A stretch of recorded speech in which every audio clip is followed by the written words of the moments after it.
Nana Braja Janaranjana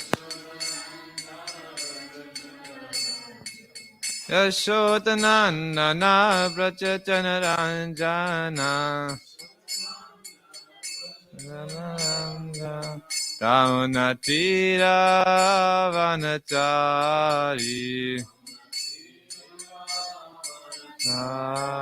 Ramunatira Vanachari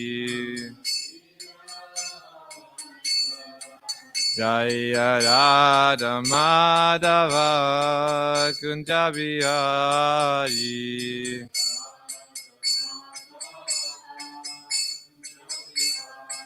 Jaya Gopijana Vallabha Girivaradari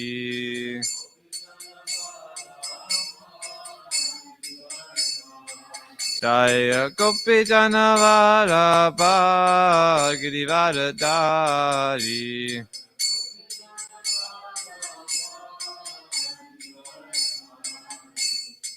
Yashodanandana Vrajajana Randana Yashodanandana Vrajajana Randana Damunatira Vanachari Damunatira Vanachari Jaya Radha Madhava Radha Madhava Radhe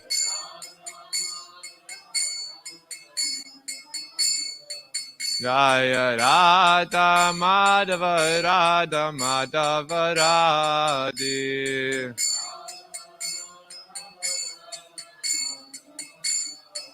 Jaya Kodanitai Maya Pushashi Kodanitai Jaya Maya Pushashi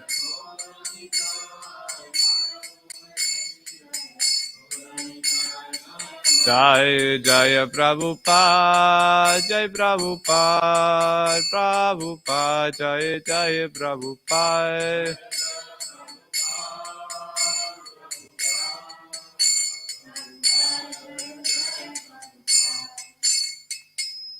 Shishikunatai Maya Pushashi Ki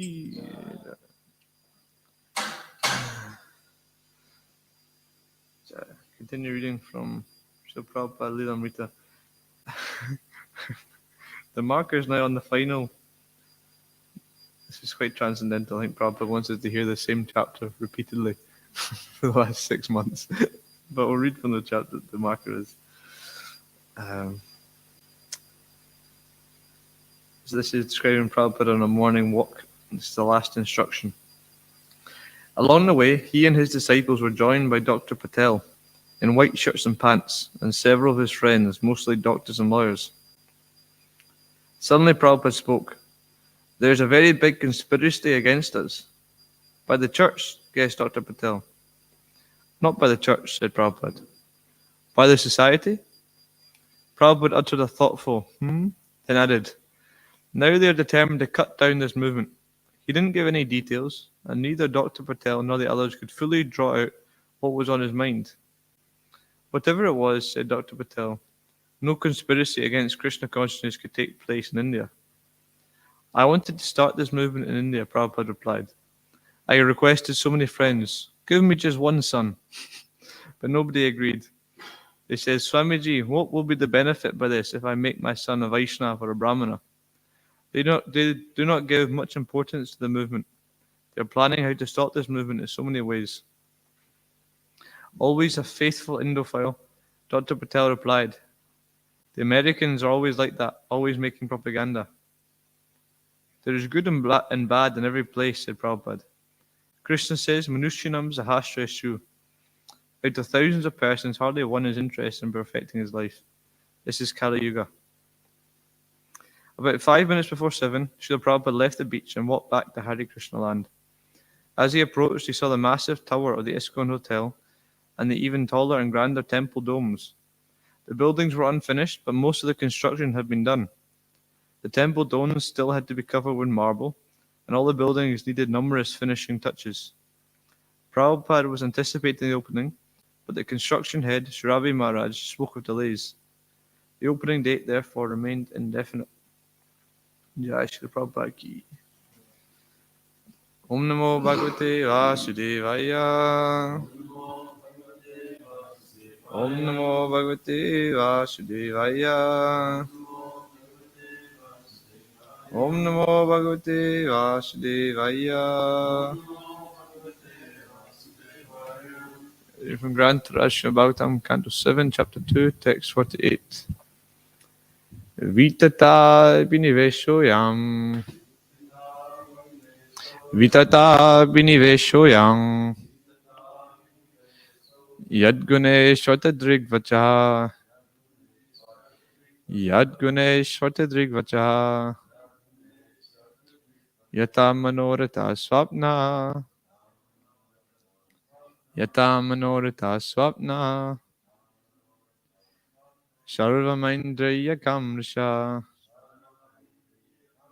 Sarvamaindriya kamrisha. Vitata biniveshoyam. Yadguneshvatadrigvacha. Yata manorata swapna. Sarvamaindriya kamrisha. Vitata biniveshoyam. Yadguneshvatadrigvacha. Yata manorata swapna. Swaramaindriya kamrisha. Please stand.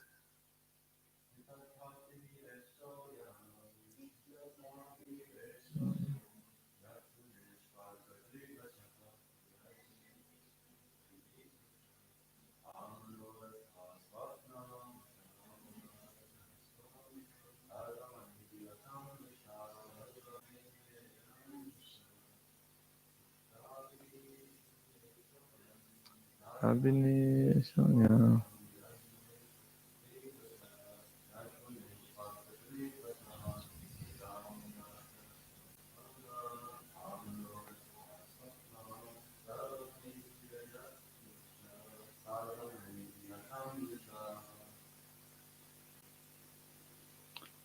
Shall we try?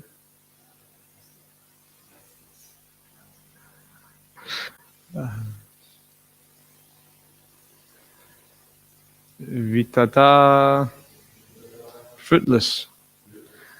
Abhinivesha, the conception.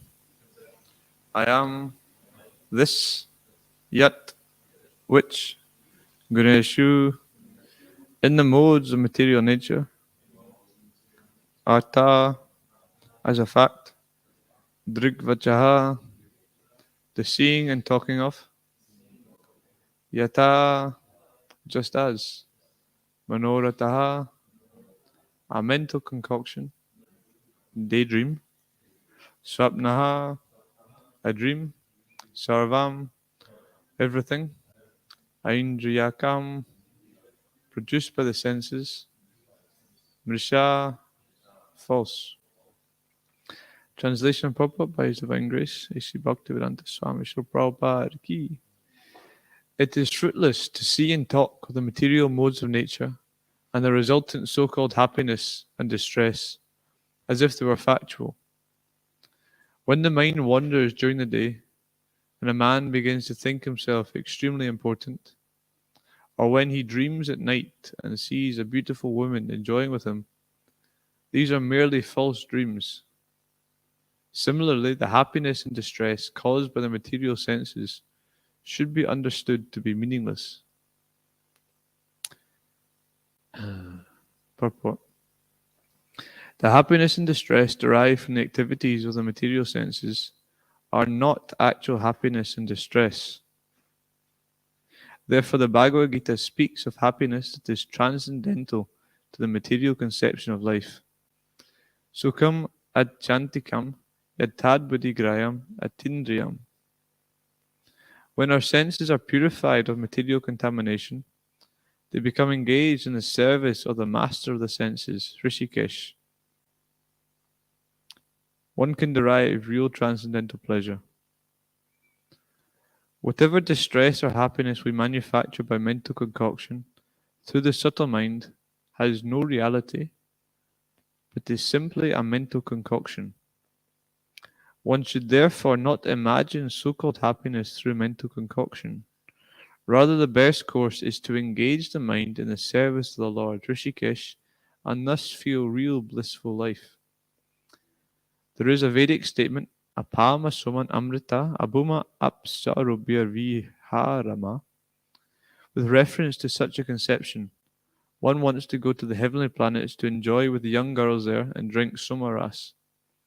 Such imaginary pleasures, however, has no value.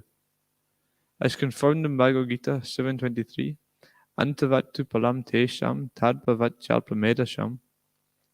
Men of small intelligence worship the demigods, and their fruits are limited and temporary. Even if by fruitive activity or worship of the demigods one is elevated to the higher planetary systems for sense enjoyment, his situation is condemned in Bhagavad Gita as antavat, perishable. The happiness one enjoys in this way is like the pleasure of embracing a young woman in a dream. For some time it may be pleasing, but actually the basic principle is false. The mental concoctions of happiness and distress in this material world are compared to dreams because of their falseness. All thoughts of obtaining happiness by using the material senses have a false background and therefore have no meaning. Jai Shri Prabhupada ki. Om Jnanatamrandasya Gananjana Shalakaya Chakshurunmilitam Jena Tasmai Shri Gurave Namah. Shri Chaitanya Manobishtam Stapitam Dena Bhutale Swayam Rupa Garamayam Dadanti Swabarantigam Vandeyam Shri Guru Shri Yuta Padakamalam Shri Gurun Vaishnavamscha Shri Rupam Sagajatam Sagana Raganatam Vitam Tam Sujivam Sadvaitam Savadutam Parijana Saitam Krishna Chaitanya Devam Shri Radha Krishna Padan Sahagana Ladita Shri Vishakam Vitamscha He Krishna Karuna Sindhu Dino Bando Jagatpate Gopesha Gopika Kanta Radha Kanta Namostate Tapta Kanchana Gaurangi Radhe Vrindavaneshwari Vrishabhanu Sutadevi Pranamami Hari Priye Vanchakalpatarubhyascha kripa sindho bhinevacha patitanam pavanebhyo vaishnavebhyo namo namaha. Jai Shri Krishna Chaitanya Prabhu Nityananda Shri Advaita Gadadhara Shivasari Gaur Bhakta Vrinda Hare Krishna Krishna Krishna Hare Hare Hare Rama Rama Rama Hare Hare.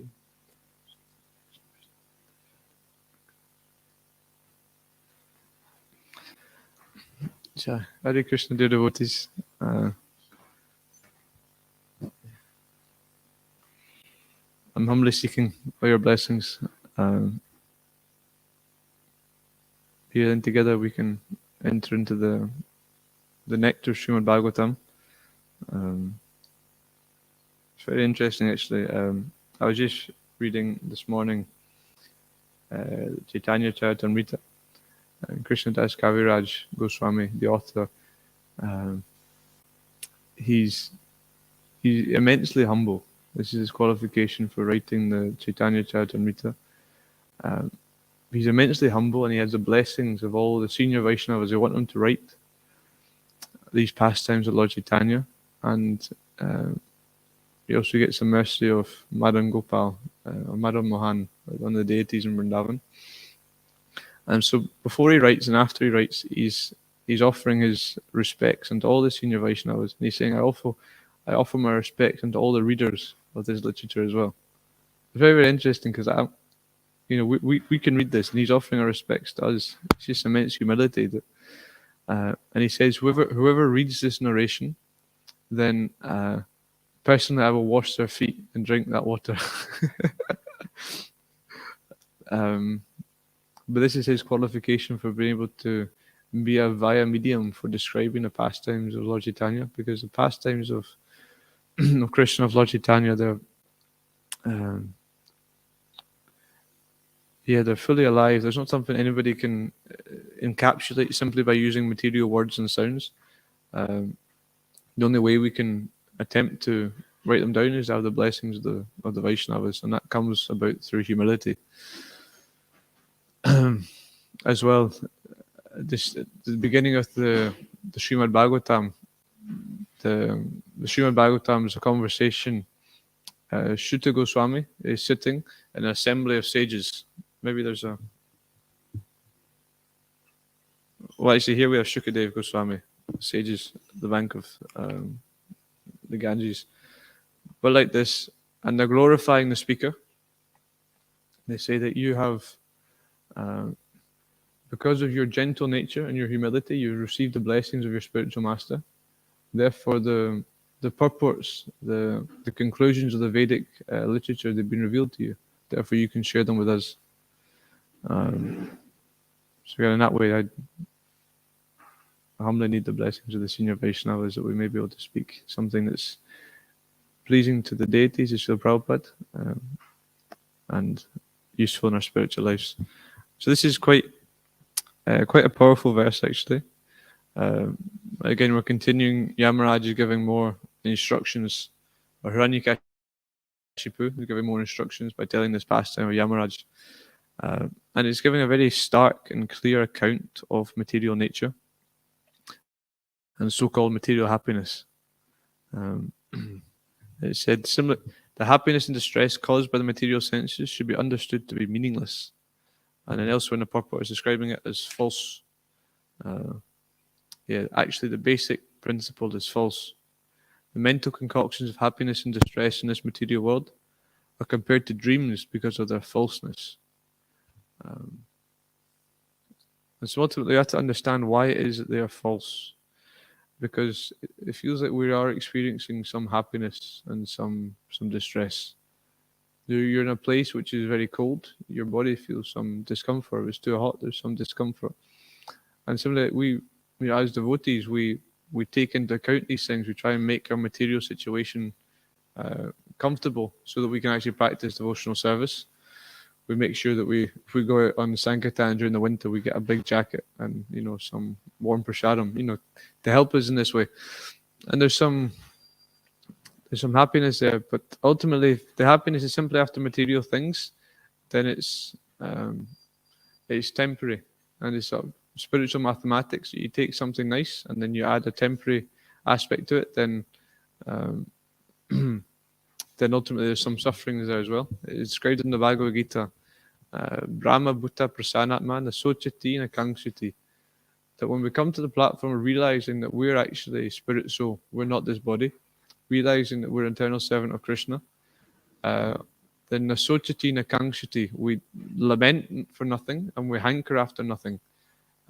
Because this lamenting and hankering after something is the reality of the material world, is that people may be concocting in their minds, I wish I had some big house or some money or some relationship, and they're anxious for it, always thinking they're not able to experience right now because they're anxious for something that's going to come in the future. They get it, say they get the money, the business becomes successful, then simply there's anxiety because they think it's going to be taken away, and then eventually it does get taken away, so they lament. And this is the nature that if we're seeing material nature as a source of our happiness, then it's actually the source of our suffering. And so it's like this. The Vedic literature is giving us a much broader view of our reality, because if you have it simply by experiencing what's around you with your senses and going along the normal route that modern society is telling you, you can tell that you've got this innate drive for pleasure.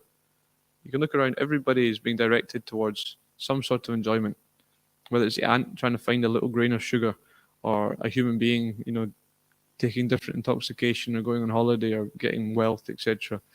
There's some drive for pleasure. It's a mundane rasa, which is moving everything. And if you have no transcendental knowledge, then you'll think, well, I've got a drive to get pleasure, so it's clearly my nature to enjoy. Therefore, let me enjoy as much as possible. I don't know if what's going to happen after I die. This is just be some. Everyone's telling me this is my only existence. I don't remember anything before. Who knows what happens later?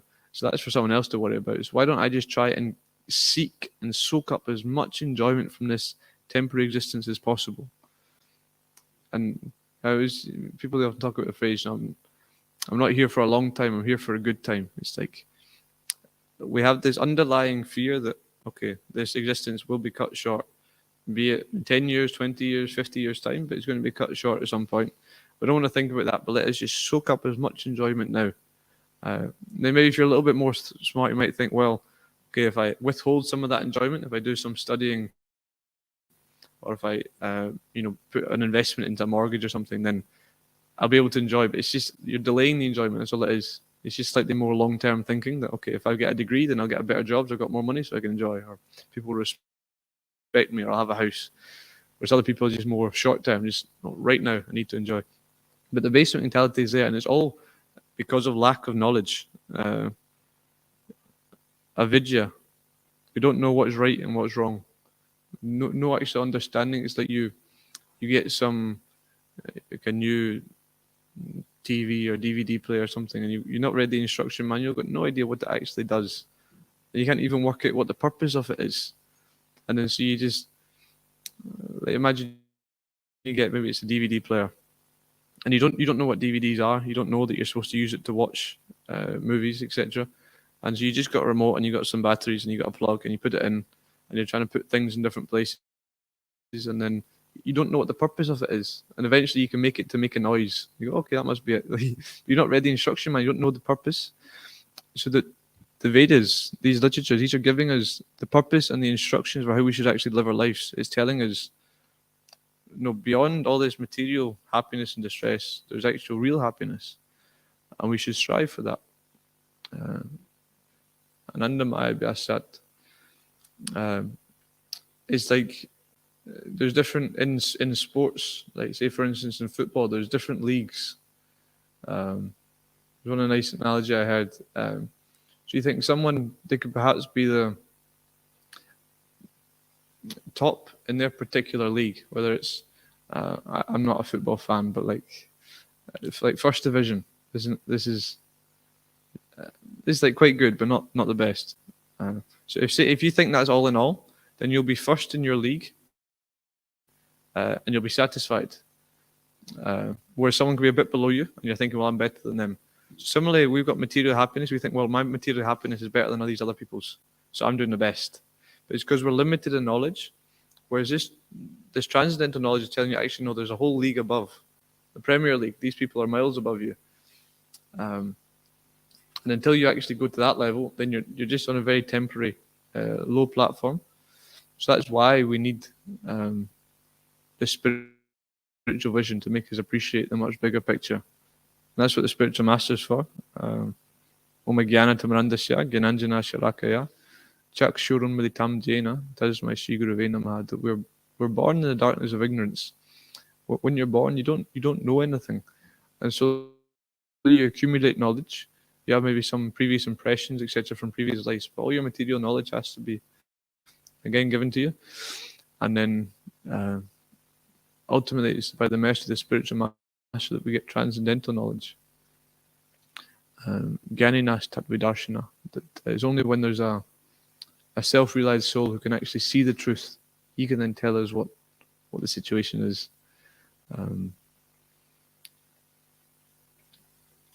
Yeah. And so as we're talking to start this process of spiritual knowledge, it comes about through humility. It's not an accumulation of facts or accumulation of reading books, etc.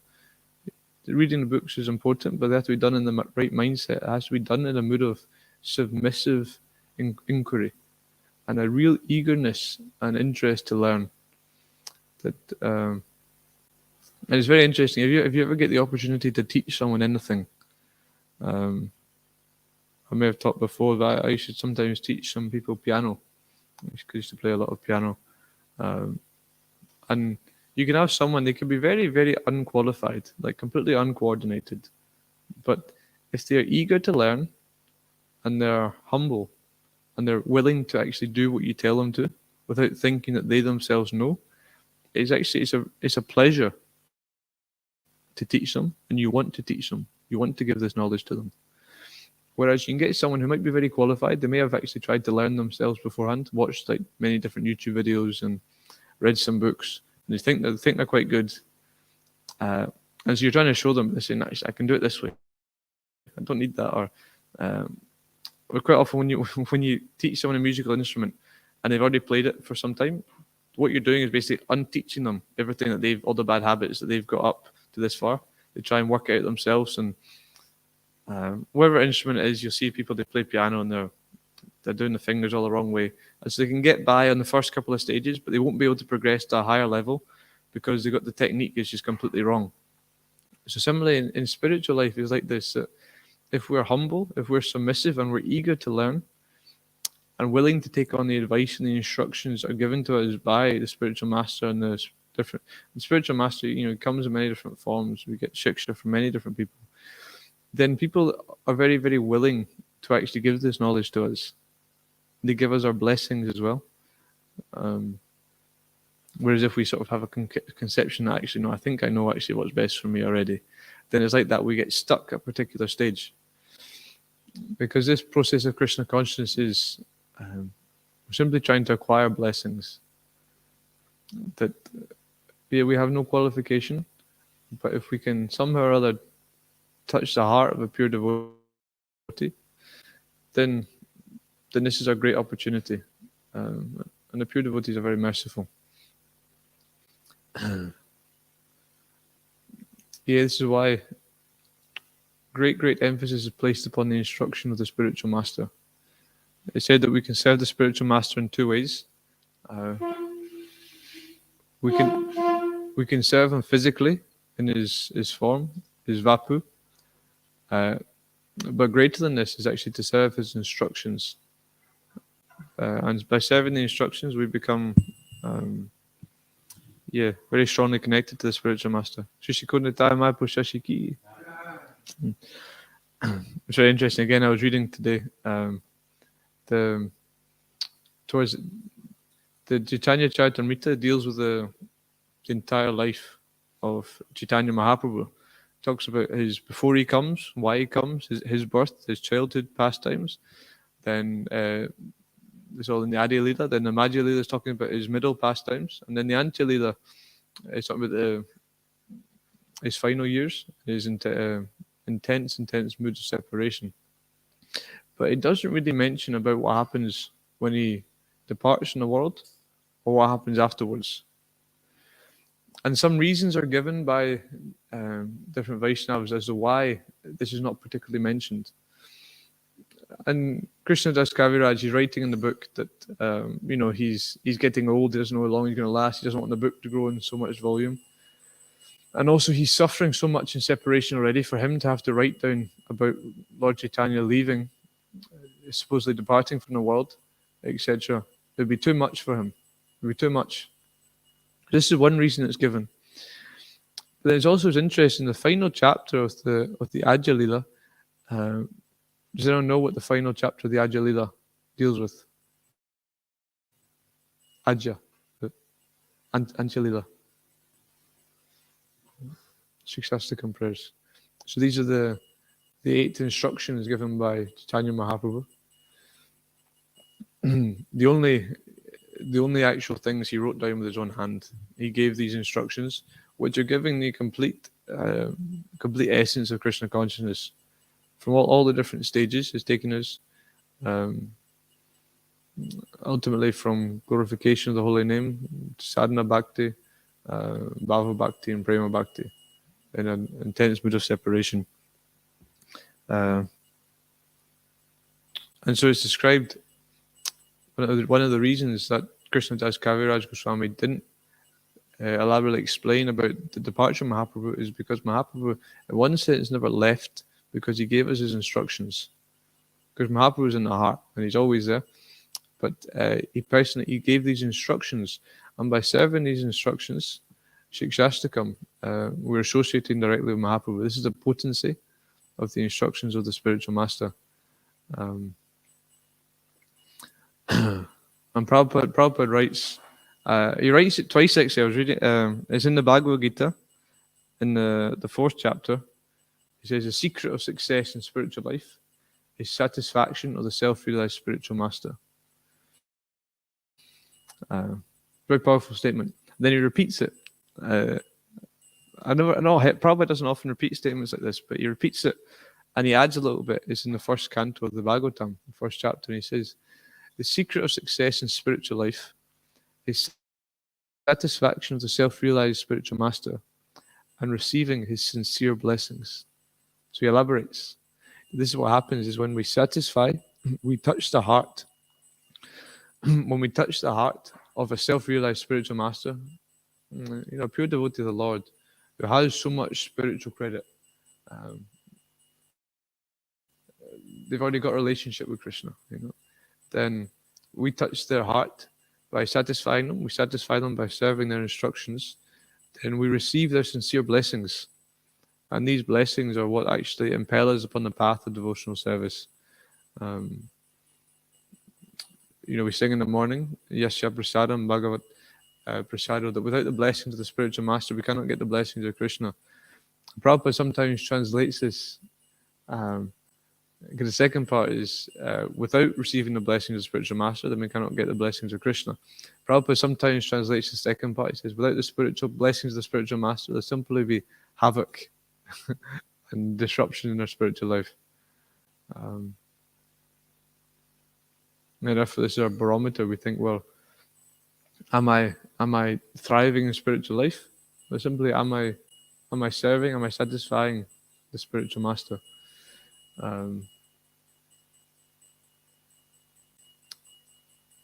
Yeah, and it's very simple. Like it's in the Madhya Lila, in the teachings. Lord Chaitanya gives teachings to Rupa Goswami, and the verse Anya Bilasita Sunyam is mentioned. This is the seed verse of the nectar of devotion, and this is the description of pure devotional service. It's a very, very important verse for Vaishnavas. Everybody should learn it. It's Anya Bilasita Sunyam Jnana Karma Janavritam Anukuyana Krishna Anu Shilanam Bhaktir Uttama. Pure devotional service has to be rendered without a tinge of karma or jnana. So any tinge or fruit of activity that by doing this service in some way I'm going to get some reward for myself. Some aspect of karma. When you get completely free from that. And any aspect of jnana is ultimately any idea of wanting to just get free from difficulty, merge into the absolute, or just philosophical speculation. He says, we want to get free from these things and simply come to the stage of Anukuyana Krishna Anu, serving Krishna favorably as he desires. This is pure devotional service. And Prabhupada is writing in this purport that it's a duty to serve the spiritual master. He says, any spiritual master in the line of Lord Chaitanya, his simple desire is to see that this Sankirtan movement is expanded, that Sankirtan goes on, book distribution, engaging other people in chanting the holy names, Harinam. However it is we engage in Sankirtan, it's very simple. Without fail, this will please the spiritual master. And so we have to become personal. We have to know personally what we want to accept a spiritual master, personally what his particular mood, what it is he wants. But in general, by engaging in process of Sankirtan, this is what touches the heart of the spiritual master of Lord Chaitanya. Lord Chaitanya is describing that he's in anxiety because of the conditioned souls. The pure Vaishnavas, they feel no material happiness and distress, as mentioned here, but they feel distress when they see how much people are suffering due to lack of transcendental knowledge. And therefore, if we take up the responsibility of trying to give some transcendental knowledge to people, then this is the way to Lord Chaitanya's heart. Yeah. Lord Chaitanya, he demonstrated he could conquer all the different scholars of India. All the great Sarvabhauma Bhattacharya, he conquered him, and Prabodhananda Saraswati, he conquered him. As Nimai Pandit, before he took sannyas, all the scholars were scared to have some debate with Lord Chaitanya because he would conquer them, and he would never be conquered himself. He's inconquerable. But simply, if we're chanting the holy names, if we're humble, we're submissive, and we're engaging in Sankirtan, then we can get the mercy of Lord Chaitanya and ultimately conquer him. And this is the potency of devotional service. Sri Krishna Karshani, that if we actually engage in pure devotional service, particularly on the level of, there's sadhana bhakti, when we're engaging in the rules and regulations to awaken this love, bhava bhakti, the preliminary stages of pure love, and then prema bhakti, when pure love is actually there, then this devotional service, it attracts Krishna, and Krishna is not so willing to give it out, because if he gives it out, then he becomes under the control of the devotee, which is very, very rare. But we're very fortunate because we can, if we satisfy the self-realized spiritual master, we can get his blessings, and by his blessings, we sing every morning, Shri Guru Charana Padma Kevara Bhagati Sadma. The lotus feet of the spiritual master, the only way by which we can attain pure devotional service. And the spiritual master Prabhupada describes in the Bhagavad Gita is more merciful than Krishna. Actually, he's a Kripa Murti. So Krishna has many different energies, and his Kripa Shakti, the Shakti of mercy, this comes in the form of the spiritual master. And it's the most accessible form of Krishna. And therefore, we simply have to satisfy the self-realized spiritual master, get his blessings. And in this way, the opportunity to develop pure love is awaiting for us.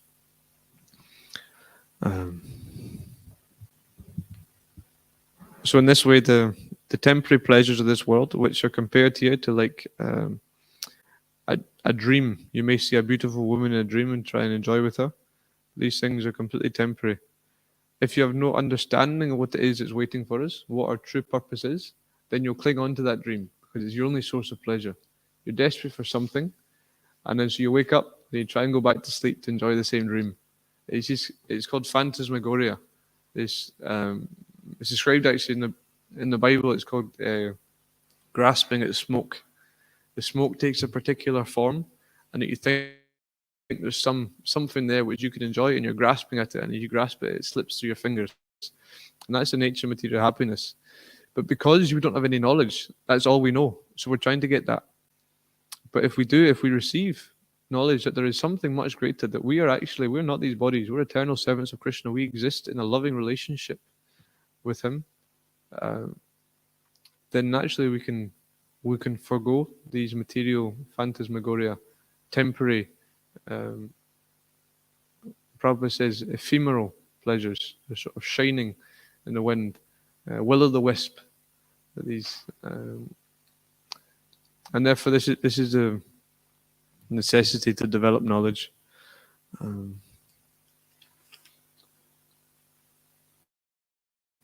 So maybe we'll stop here. There's some questions or comments so far. Or challenges or corrections, anything's welcome.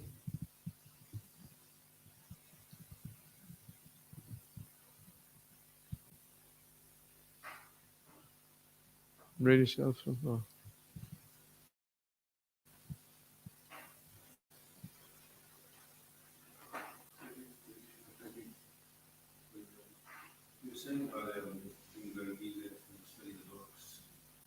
And very eager to turn on the microphone as well, and that we have to read them, but we have to avoid the trap of becoming proud of our knowledge. So I've seen that sometimes with devotees. They'll do courses, and they know lots of slokas, but the implementation of the knowledge, the assimilation of the knowledge is lacking, sometimes. So what's the balance between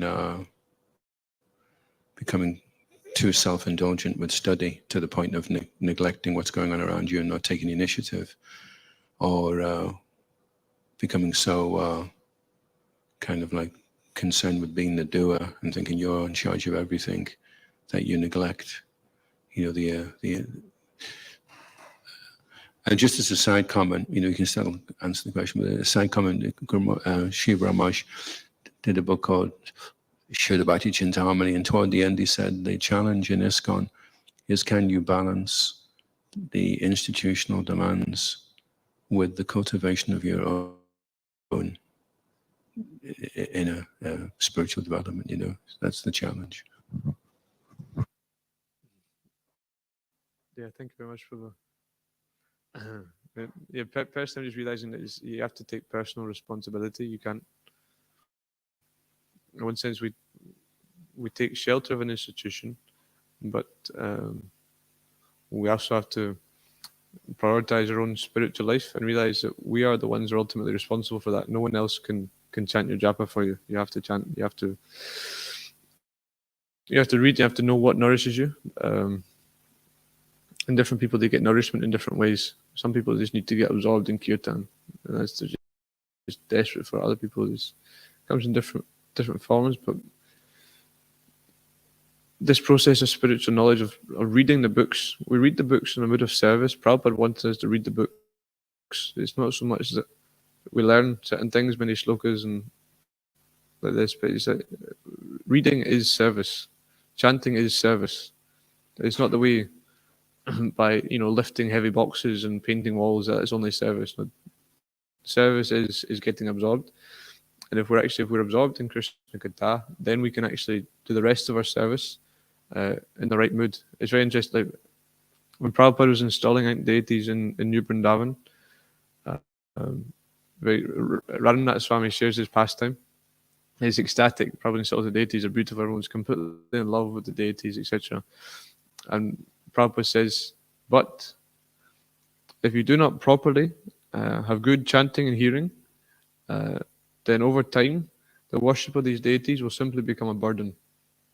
And then Radhanath Swami said the next day everybody was up at 2:00 and chanting extra rounds and reading. But it's like that. If we don't actually, or we're not absorbed in Krishna Katha, then we cannot actually serve. Or we can temporarily, we get some other benefit, but it won't be long term, and it won't be done out of love. It will be done out of some other material motive. So, by getting absorbed is not it's not neglecting. But then also in the Nectar Devotion, it's described that we shouldn't read too many books. We shouldn't build big temples, and we shouldn't read too many books, because of this mentality can make you proud.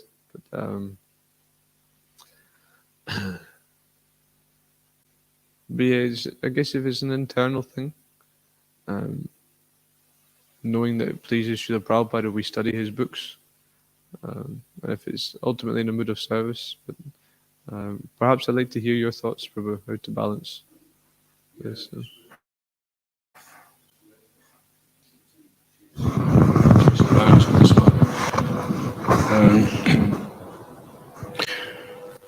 Because we read quite often that we have to be free from karma and jnana.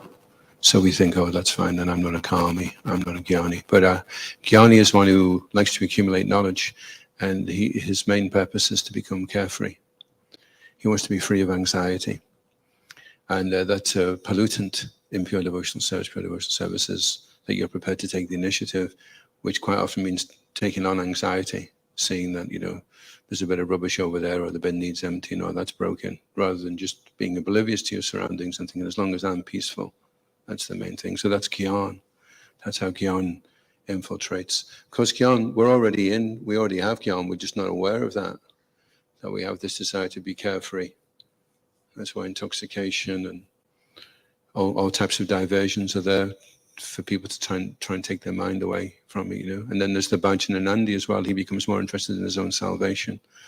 He decides he doesn't want to take the risk of trying to help other people. Because Srila Prabhupada's encouraging that even Kanishtas should become gurus, but then he says a guru, Kanishta Adhikari, cannot give sufficient guidance.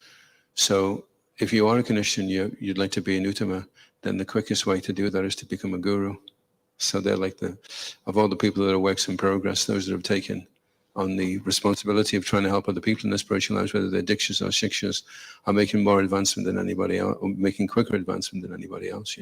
That's your quickest way to get from kanishta to the uttamadhikari. But it's counterintuitive, because if you're experiencing difficulties and anxiety, why would you want to take on more?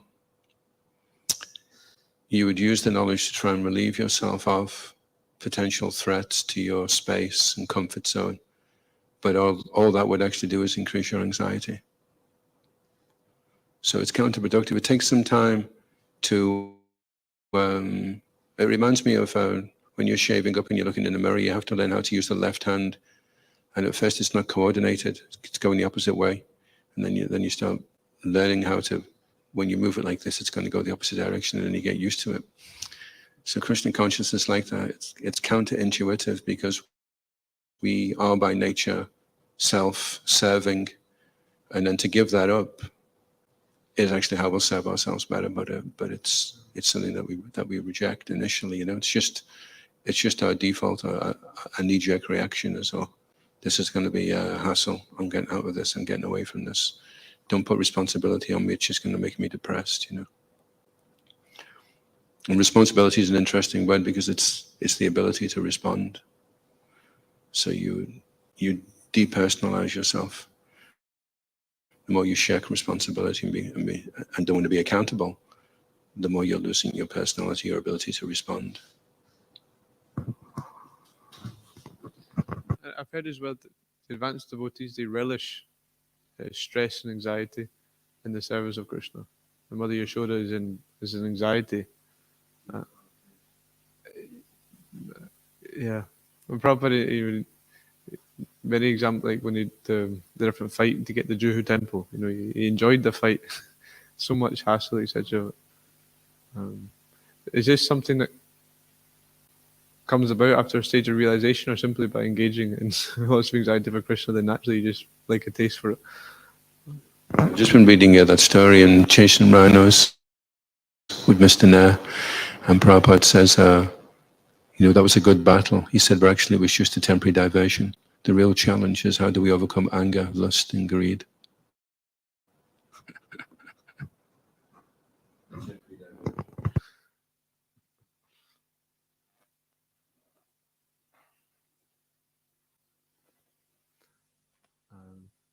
Yeah, it's just again similar to what when Prabhupada was at one of the Pandal programs. There's thousands of people in India crowding around him, like worshipping him, and all the Western disciples were sort of amazed, never seen so many people. And Prabhupada, as he finished, he said, "The reason they worship me so much is simply because I'm free from sex desire."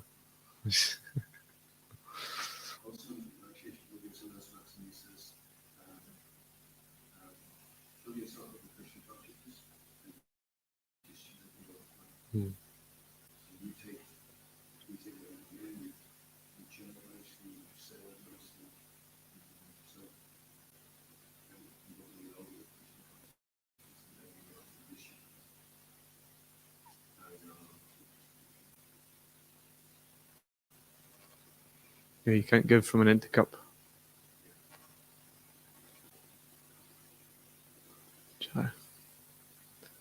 Thank you very much. Grantaraj Srimad Bhagavatam ki, Srila Prabhupada ki, Nitai Gaur Premanande. His Grace Pancha Tattva Prabhu ki, Jai. Antikoti Vaishnavanta ki.